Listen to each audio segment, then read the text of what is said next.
Mr. President, colleagues, I'm afraid we have to go back a little bit in time. Let me begin with last year, 28 April 2014.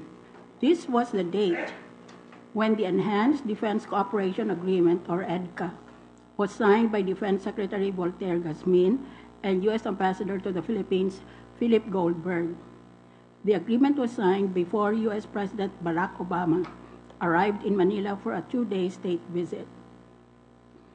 That month, following that month, May 2014, the first petition against the EDCA was filed in the Supreme Court, and some of those distinguished petitioners are here present, in addition to having been present during our committee hearing the past few months ago.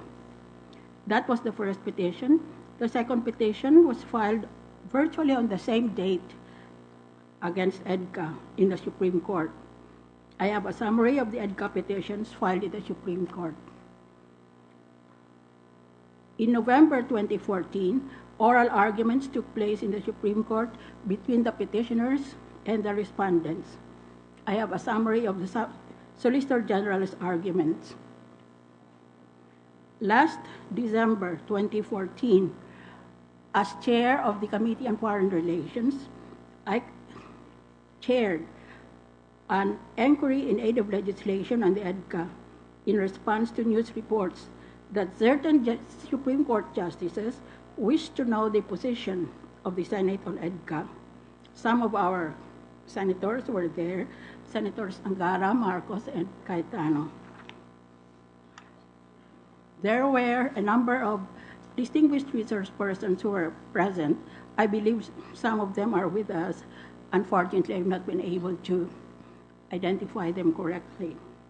But I have since sent a letter to all of you, my fellow senators, to sign a draft, quote, sense of the Senate, unquote, resolution on EDCA as co-author. From January to June, we circulated the resolution and asked the senators one by one if they wanted to sign the resolution as co-author. Most of the senators asked for time to study the resolution. In June this year, I filed this draft resolution entitled Resolution Expressing the Strong Sense of the Senate that any treaty ratified by the President of the Philippines should be concurred in by the Senate, otherwise the treaty becomes valid and ineffective. I sent a copy of my letter, together with the draft resolution, to the Chief Justice of the Supreme Court. This was in response to news items in the media that the Supreme Court justices had been expressing the thought among themselves on what the Senate feels about the legality of the proposed EDCA agreement between the two countries, the Philippines and the United States. So, in effect, therefore, even only unofficially, we have already furnished the Supreme Court with more or less an intimation of how the senators feel about this draft resolution. And now I'm afraid I will have to go into a little technical discussion of the resolution.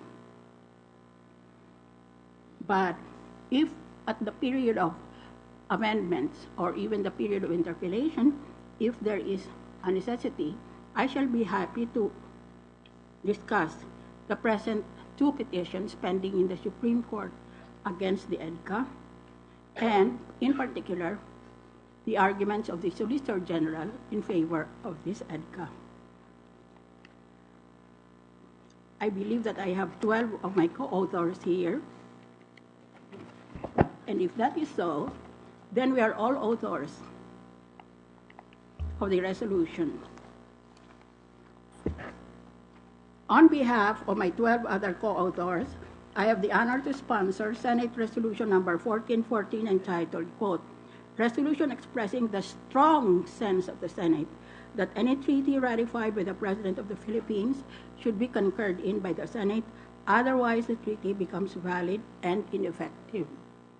Sa madaling salita, hindi maaari ang presidente na bigla na lang magpipirma siya mag-isa niya kasama ng kung sino pa ang pinuno ng estado ng kung ibang bansa. Kinakailangan ang sang-ayon ng Senado. Yan ang gusto nating liwanagin. Pag hindi pumayag ang Senado, hindi maaari yung treaty, maski napirmahan at na-ratify ng ating presidente. The resolution that we propose we approve is constitutional law. The strong sense of the Senate that it embodies is a confirmation of its supremacy over any self-serving speculation that is forced subjectively on the Constitution. Central to the thesis of the Senate in this resolution are the general and the particular principles which combine as the law of treaties under the Constitution. The general clause is contained in the treaty clause of the Constitution, which reads in Article 7, Section 21, thus: No treaty or international agreement shall be valid and effective unless concurred in by at least 2/3 of all the members of the Senate. This is the only provision of the fundamental law that determines the validity and effectiveness of treaties as the law of the land. Other than concurrence of the Senate, no authority expressly transforms the treaty into law. Kaya, magandang sitwasyon ito kung international ang pinag-uusapan natin dahil sa ating mismong saligang batas, ang international law kaparte na o kahati na ng ating pambansang pambatas. The international law is part of the law of the land. This is the only provision of our Constitution which provides with respect to the efficacy of treaties and other international agreements in our country. This general mandate is brought into application to a treaty of a particular kind, namely as described in the Constitution, Article 18, Section 25, and I quote, "Foreign military bases, troops, or facilities shall not be allowed in the Philippines except under a treaty duly concurred in by the Senate and recognized as a treaty by the other contracting state." Palagi tayo nag-aaway o ang ating bayanan ay nagkakagulo dito sa nakalagay sa ating Constitution na ito. Hindi lamang siguro dahil sa nagpalit na ang mga paligid natin, kung hindi nagpalit na din ang pag-iisip ng ating mga sambayanan. Foreign military bases, troops, or facilities shall not be allowed in the Philippines except under a treaty duly concurred in by the Senate and recognized as a treaty by the other contracting state. In particular, concurrence of the Senate becomes an integral element of a treaty of a special kind in which concurrence forms part of its essential nature. This time, there cannot be a treaty without Senate concurrence. The treaty is void. Before the Supreme Court, even as I speak to you, is the constitutionality of the executive agreement concluded by authority of the President of the United States government entitled Enhanced Defense Cooperation Agreement, or EDCA. In defiance of the Constitution, Article 18, Section 25, EDCA is without question a prohibited treaty of foreign military bases, troops, or facilities concluded in the absence of Senate concurrence. The oral arguments presented on behalf of the Executive Department in the Supreme Court by the Solicitor General clearly describes the EDCA in the nature of, quote, foreign military bases, troops, or facilities, unquote, and thus constitutes a judicial admission that it is of the category that shall not be allowed in the Philippines except under a treaty duly concurred in by the Senate by authority of the Constitution, Article 18, Section 25. The textual, I'm very sorry, but my physical attributes refuse to support me this afternoon. I shall try to speak slower in comparison, and I shall, after this, request the Secretariat to provide, independently of the journal, a copy of my sponsorship speech. The textual composition of EDCA in itself evidences that it belongs to the category of prohibited treaty. Namely, it is a treaty of foreign military bases, troops, or facilities without the concurrence of the Senate. That such a prohibited treaty has been concluded by the Executive Department as an executive agreement testifies to its inherently prohibitory nature under the Constitution by reason of EDCA's substantive provisions dealing with the establishment, location, stationing of the U.S. military forces, and storage of military facilities in Philippine territory. While the prohibitory nature of the constitutional mandate is inexplicably clear, the Executive Department, in what I can possibly attempt to call in order to wash off from the fundamental law in avoidance of legal consequences, which would include the Civil Code Article 5, which states, acts executed against the provisions of mandatory or prohibitory laws shall be void when the law itself authorizes their validity. Perhaps the saving clause of this provision may call for the application of Senate concurrence to save the troubled executive agreement. But how does this agreement survive the demand of Article 7 of the same code in the following terms? Administrative or executive acts, orders, and regulations shall be valid only when they are not contrary to the laws or the Constitution. Kaya, dapat lamang itanong natin sa Ambassador ng Amerika pag nangmusta tayo sa kanya, paano natin mapatuloy itong EDCA na ito? Na maliwanag naman sa ating civil code na ang mga binabawal ng ating batas ay hindi maaaring bigyan sigla o bigyan buhay ng sarili din nating batas. The defense of the executive agreement may rely on the Constitution, Article 8, Section 4.2, which provides that all cases involving the constitutionality of a treaty, international or executive agreement or law, which shall be heard by the Supreme Court en banc, shall be decided with the concurrence of a majority of the members who actually took part in the deliberations on the issues in the case and voted thereon. While this procedural provision deals with the constitutionality of a treaty, international or executive agreement, it does not pertain to any treaty, international or executive agreement over particular subject matter at issue on the constitutionality. Hence, on the remade assumption that if provision may be applicable to a case involving the constitutionality of a treaty or executive agreement, it must exclude from its applicability or interpretation the prohibited treaty as described with the particularity in the Constitution. That is, the case of constitutionality of a treaty or executive agreement concerning foreign military bases, troops, or facilities. The prohibitory character of this provision must command supremacy over the general and ambiguous language of the Constitution. We begin with the confidence that your humble Senate Resolution number 1414 is an expression of constitutional law on the matter of critical importance to the integrity of the Senate and the honor of this Republic. It is on this premise that we believe with the same confidence that the Supreme Court, I understand very soon, any time, will consider this resolution with decisive concern. Mr. President, I'm ready for interpellation. Sa madaling salita, gusto ngayon ng ating administrasyon na ang nakalagay sa Constitution ay pwedeng gawin na isang kasulatan ng nagpirma.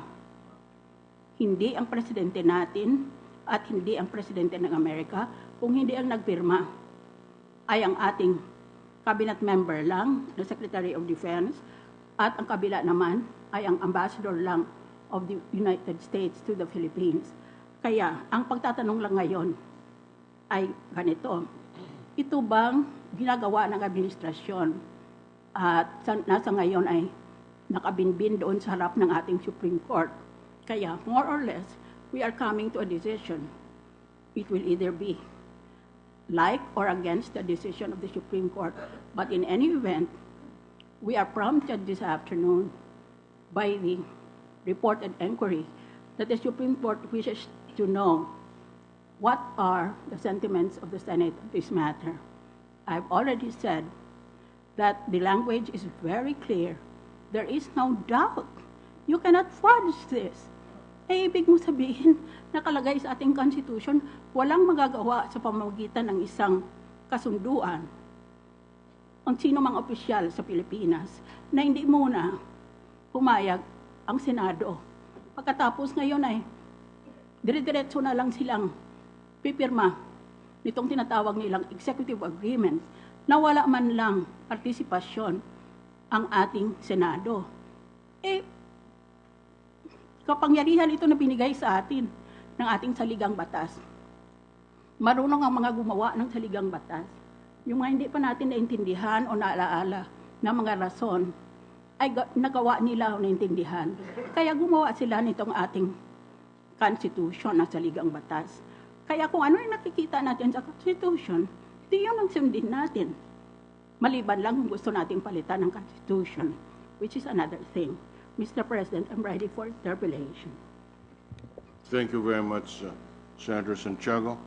The acting majority leader is recognized. Senator Ngara. Mr. President, Senator Trillanes wishes to conduct some interpellation. Senator Trillanes is recognized. Thank you, Mr. President. In lieu of an interpellation, Mr. President, I would just like to manifest my opposition, with all due respect to our esteemed colleague, to the adoption of proposed resolution 1414, because I believe the EDCA is not a treaty or international agreement. The EDCA was intended by the Philippines and the United States to be an executive agreement to implement the respective obligations under the 1951 Mutual Defense Treaty between the two countries, the 1998 Visiting Forces Agreement, which is a treaty concurred in by the Senate and which has been upheld by the Supreme Court, and the United Nations Charter, of which both the Philippines and the United States are signatories. In a matter of speaking, the EDCA is merely an implementing agreement which is intended to implement the rights and obligations already previously provided under the Mutual Defense Treaty, the VFA, and the UN Charter. No new rights or obligations are created under EDCA. The EDCA merely amplifies and provides implementing details as to how the parties may exercise such rights and obligations in view of the prevailing circumstances. The EDCA is no different from the Mutual Logistics Support Agreement, which was signed in November 2007, and this same agreement between the United States government and the Philippines was not ratified by this August chamber, and I believe most of the senators present here allowed such a condition. And in fact, the MLSA expired back in 2012 without having to go through the same scrutiny that we intend this EDCA to go through. So that's just the humble manifestation, Mr. President, of this representation. Thank you. In response to this question, may I say that I fully understand the genesis of this attitude about the EDCA, and that in response, further response, I might as well read my draft resolution expressing the strong sense of the Senate that this treaty should be ratified by the Senate before it becomes effective. Halimbawa, una, sinasabi na ito ay bunga lamang, is merely an implementing agreement. Bunga lang siya ng Mutual Defense Treaty. Obsolete ng Mutual Defense Treaty. Yun pa yung 1951, wala nang saysay yun. Pangalawa, na ito naman ay executive agreement. samantalang nakalagay sa ating Constitution ay treaty. Kaya sabi niya, kung kailangan palang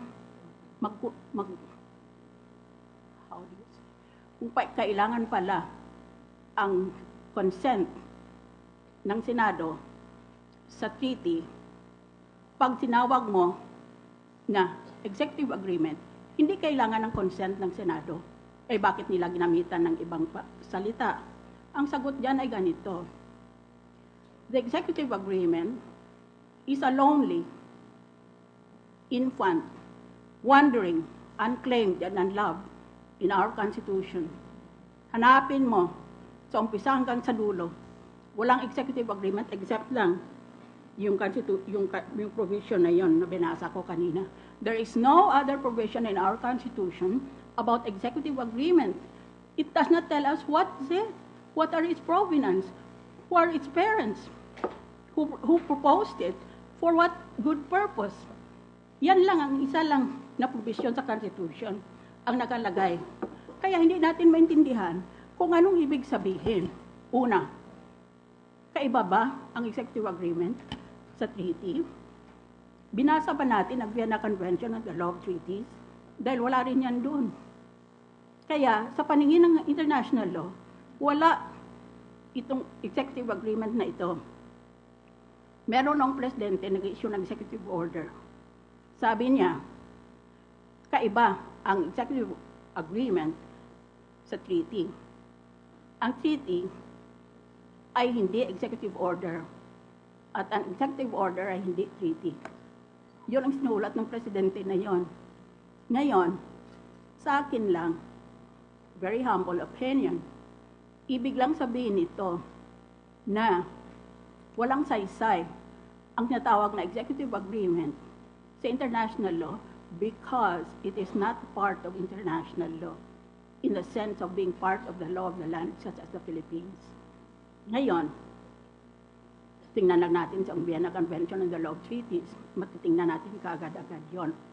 Ngayon, kung lahat na lang nakasulatan na hindi treaty, ay tatawagin nating executive agreement para makalusot at pwedeng magpapirma maski sinong opisyal ng ating gobyerno, the President man or the Defense Secretary or some other reputably high position person, ay di, wala nang kailangan pang mag-consent ang Senado dahil all it has to say, or all it has to do is to say, this is an executive agreement as distinguished from a treaty. Ang distinction lang nila is, pag executive agreement, hindi kailangan ang Senado. Pag treaty, kailangan. You see? So we'll go around and around. That will be the effect of that argument. But we are already familiar with this kind of argument. It has been raised as early as the Mutual Defense Treaty, as late as the Visiting Forces Agreement, and we take it with goodwill.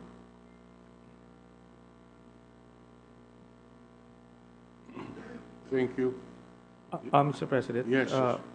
the manifestation confined itself within the context of the proposed resolution. I believe the arguments regarding whether the EDCA is an executive agreement or is a treaty should be left unto the Supreme Court, which it is now being studied and subjected to closer scrutiny. And I believe the Senate will just have to wait for that resolution and need not express its sentiment. And that's the humble manifestation again by this representation. Again, well taken, Mr. President. I also know fully well where this attitude comes from. This is sometimes called the neutral constitutional attitude. Basta constitution, wala nang sinabi pa ang legislative or executive branches. Kung hindi, maghihintay na lang sila kung anong sabihin ng gobyerno. Anong masama dito?